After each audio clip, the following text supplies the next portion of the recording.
Hi, my name is Enrique Ajuria Ibarra and I am an assistant professor at Universidad de las Américas Puebla in Mexico, and I'm currently spending the summer here at the University of Sheffield in the School of English as an academic visitor.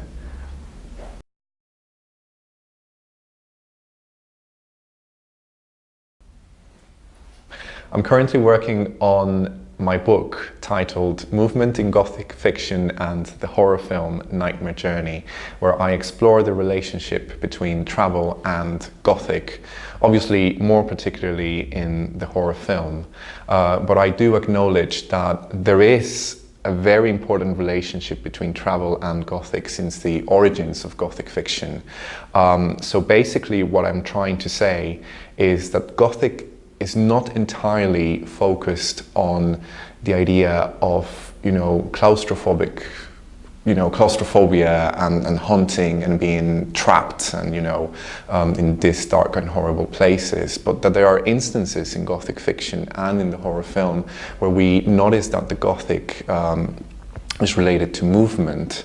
So basically, I'm trying to establish these very particular themes related to the journey or the trip, such as the arrival, the road, the crossing of borders, and I'm trying to determine what is Gothic about them, or how Gothic kind of fits in with the formula of travel. And more importantly, what I want to say is that the Gothic does move. It doesn't necessarily have to be all the time, but the Gothic does move. And that can provide us a new insight as to how Gothic is able to kind of flourish in different regions and areas in terms of the traveling of the idea or the concept across different geographical areas. But what I most importantly want to say is that Gothic is a relationship, has a strong relationship between stasis and movement, which also leads us to think about again many of the topics that Gothic is about in terms of entrapment and freedom or liberation, and as well as life and death, because that's pretty much what stasis and movement is.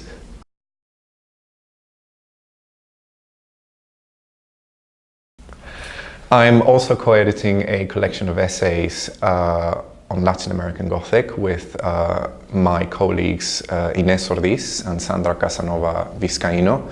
And we actually came up with the idea of doing this book on Latin American Gothic at the past International Gothic Association conference in Vancouver, where we had a very successful panel on Latin American Gothic.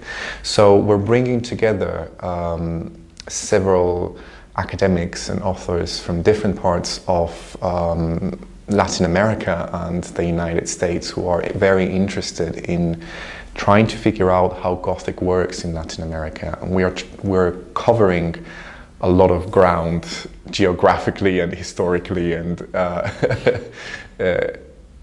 thematically and topically. So we will be focusing on different geographical areas such as Mexico, Central America, the Caribbean, Brazil, the Andes, and the Southern Cone. The Southern Cone. That's horrible. The Southern Cone, which basically means Uruguay, Argentina, and Chile. We're very excited, and we're trying to figure out how Gothic works in Latin America, and we're focusing on ideas of transposition and hybridization and tropicalization that arise in the literary and filmic and cultural development of these countries, and we also are trying to figure out if there is such a thing as Latin American Gothic that is different from other regional Gothics. There's Asian Gothic and Japanese Gothic and Australian Gothic and New Zealand Gothic. So we're trying to figure out if there is something particular that can be traced or can be that we can name or assign as Latin American Gothic. So it's lots of essays, very wide-ranging essays, and we're very excited to be working with all these authors as well.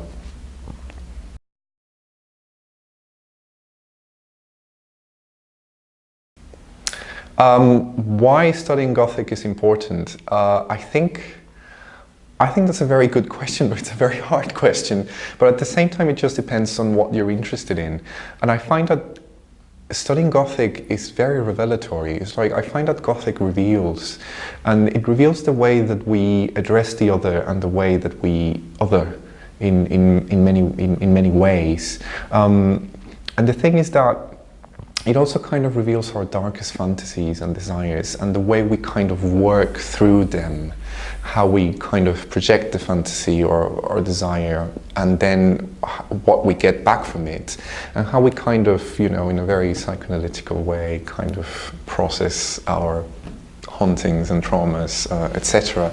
So the Gothic is very interesting because we can also relate it to many of kind of like the most relevant and important kind of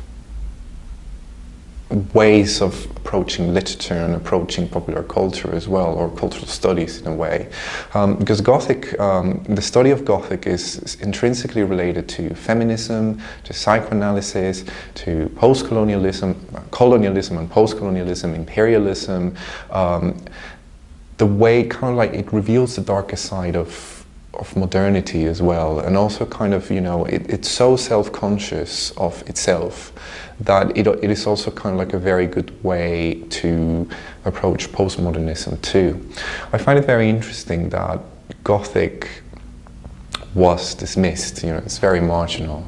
It's kind of like gaining momentum at the moment, but it's kind of like gaining momentum in other places too. I can tell you at least where I work, Gothic is still very marginal, but at the same time, it's kind of like the best. It's one of the, I always find examples from the Gothic literary tradition and from contemporary, you know, Gothic that applies to many aspects of how we address, you know, female agency, the way we address how we monstrify the colonial other, etc. It just kind of fits with all these approaches. It's when Gothic kind of surfaces everywhere. It surfaces in a very disturbing way, in a very uncanny way.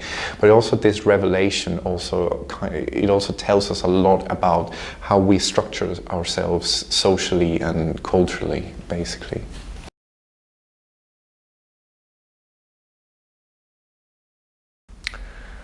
So these are a few of my favorite Gothic things. I think it was very difficult to think of something that I really like about the Gothic, because I've read so many things, and as always, whenever they ask you that, your mind goes blank.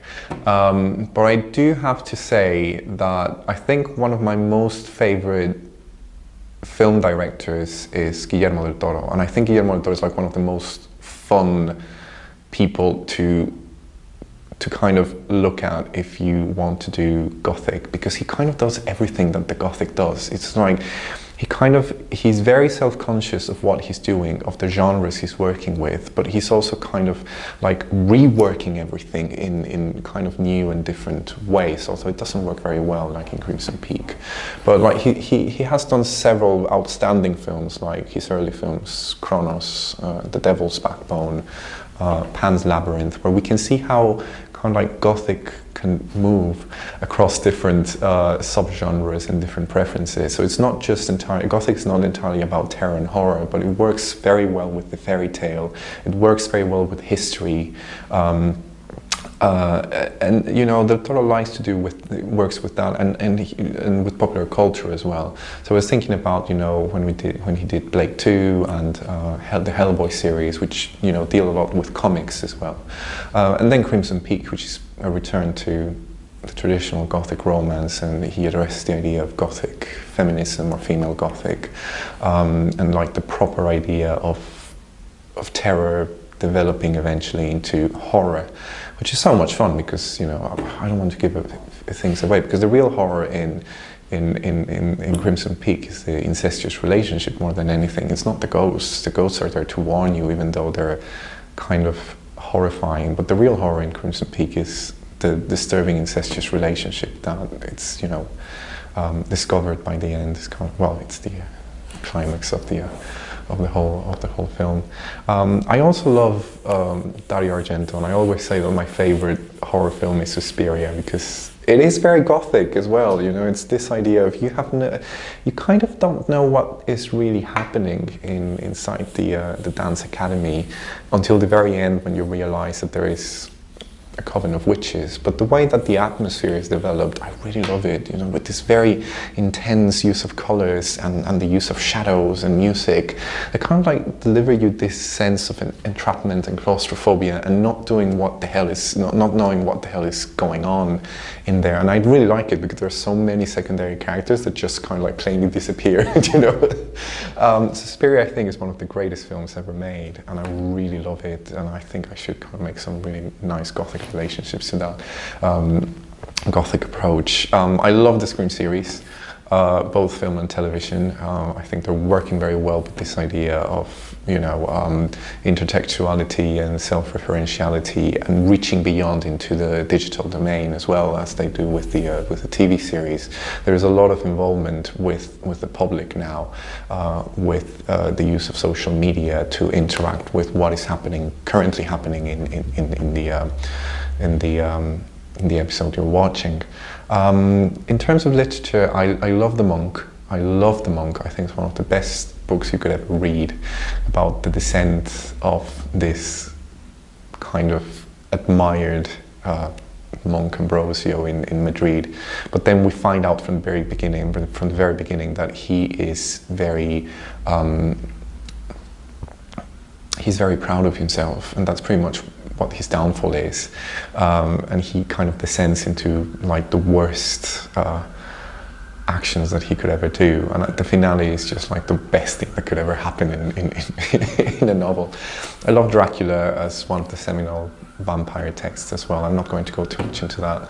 And I like House of Leaves as well. I think it's like one of the most essential Gothic books you should ever read, and everybody was just saying it's the end of Gothic with House of Leaves, but I think we're kind of moving on into a new era of Gothic, this post-millennial Gothic, very conscious Gothic, very popular Gothic, or maybe it's just popularizing itself again as it did, you know, in the Victorian era and with all the chapbooks and everything. So it's a new way of looking at Gothic, and I'm really enjoying what is happening, especially in the media like film and television now as well. Yeah.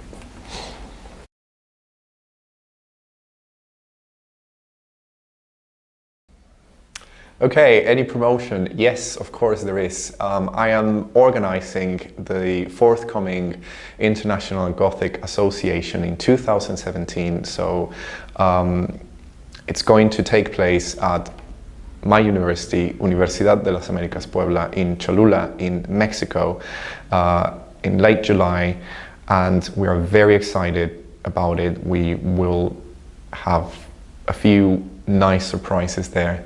The conference theme is Gothic Traditions and Departures, and make sure to look at the call for papers, which is already out and it's distributed across social media at the moment, and make sure to submit your abstract and come to Mexico to enjoy some Mexican Gothic as well.